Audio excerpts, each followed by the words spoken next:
Mungkin kalian sudah familiar dan istilah tipe love language, tapi nggak cuma love aja loh yang ada language-nya.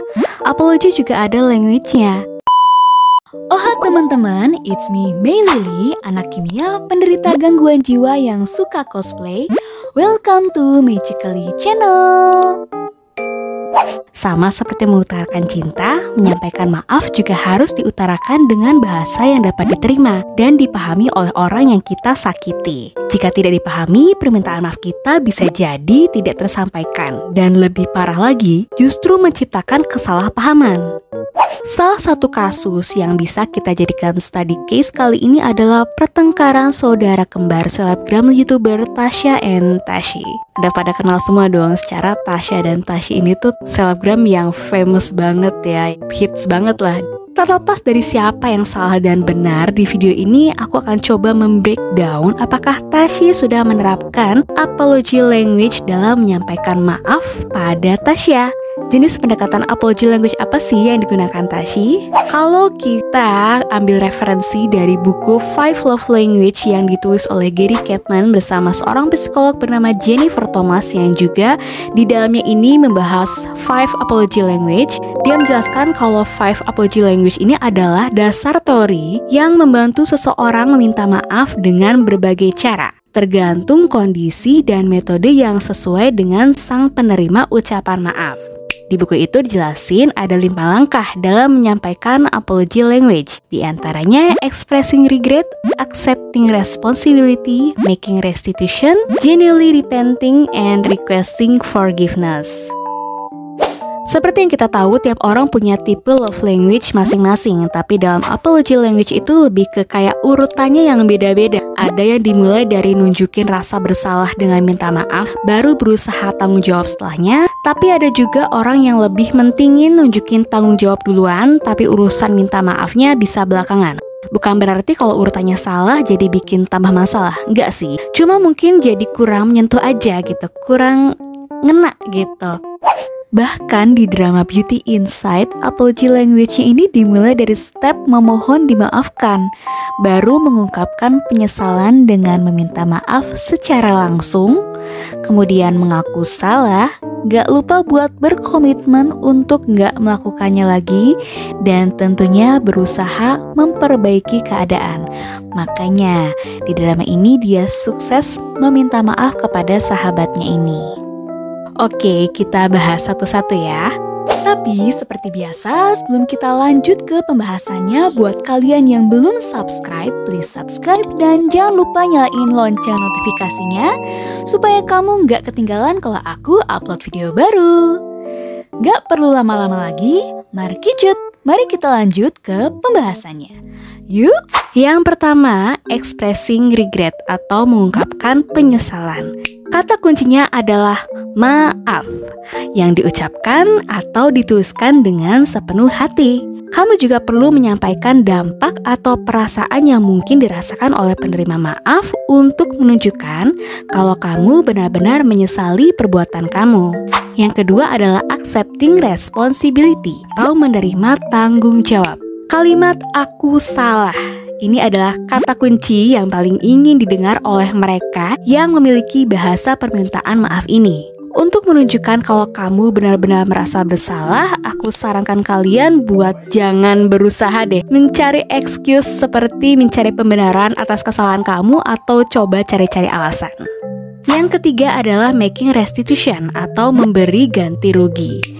Setelah berbuat salah, jangan sampai kamu gak ada usaha buat melakukan apapun untuk memperbaiki keadaan lo ya. Maaf dan mengaku salah itu gak cukup, say. Kamu harus menunjukkan kamu bersedia menebus kesalahan. Misalnya dengan menawarkan ganti rugi dan menanyakan apa yang dapat dilakukan untuk memperbaiki keadaan. Yang keempat, genuinely repenting, tidak mengulangi kesalahan. Habis itu kamu harus janji ke penerima maaf dan tentunya ke diri kamu sendiri untuk enggak mengulangi kesalahan yang sama. Percuma dong kalau ujung-ujungnya diulangi lagi, cuma jadi tobat sambal, enggak genuine jadinya. Terakhir, mintalah untuk dimaafkan setulus mungkin. Poin yang perlu kamu ingat, memaafkan kamu atau tidak itu sepenuhnya keputusan orang yang tersakiti. Meskipun kamu sudah melakukan semua ini, orang yang tersakiti nggak punya kewajiban untuk memaafkan kamu. Kamu juga nggak bisa memaksa supaya dimaafkan. Orang yang tersakiti juga butuh waktu untuk berdamai. Dia juga butuh waktu untuk memproses kesalahan kamu. Oke, itu tadi 5 jenis 5 apology language. Kalau dari yang udah aku jelasin tadi, kira-kira Tashi udah minta maaf ke Tasya dengan baik belum ya? Oke, checkpoint yang pertama mengungkapkan penyesalan. Oke, bentar. Ini Tashi tuh minta maafnya via grup ya. Baiknya sih permintaan maaf itu disampaikan secara personal ya. Akan lebih bagus kalau disampaikan secara langsung. Ketemuan gitu loh maksudnya. Jangan cuma chat doang, mana chatnya di grup pula. Kalau emang gak bisa ketemu, setidaknya bicara langsung via telepon sih. Atau minimal banget bisa loh WhatsApp secara personal. Oke, balik lagi ke checkpoint kita yang pertama. Yang pertama itu adalah expressing regret. Kata kuncinya adalah maaf yang diucapkan atau dituliskan dengan sepenuh hati. Iya sih, Tashi bilang maaf ya di chatnya, tapi Tashi rasanya kurang menunjukkan empati ke Tasya. Ya, minta maafnya singkat banget, bahasa yang dipilih juga santai banget. Kalau menurut aku pribadi, mau sedekat apapun, minta maaf itu harus bisa menyentuh hati orang yang tersakiti. Checkpoint pertama dan kedua udah nggak lolos nih, karena aku nggak lihat di sini Tashi kelihatan merasa bersalah atau bahkan dia nggak bilang aku salah gitu ya secara literal di chatnya. Oke, checkpoint yang ketiga adalah making restitution atau memberi ganti rugi. Di sini aku nggak lihat Tashi berusaha untuk mengganti rugi atau mencoba kasih solusi.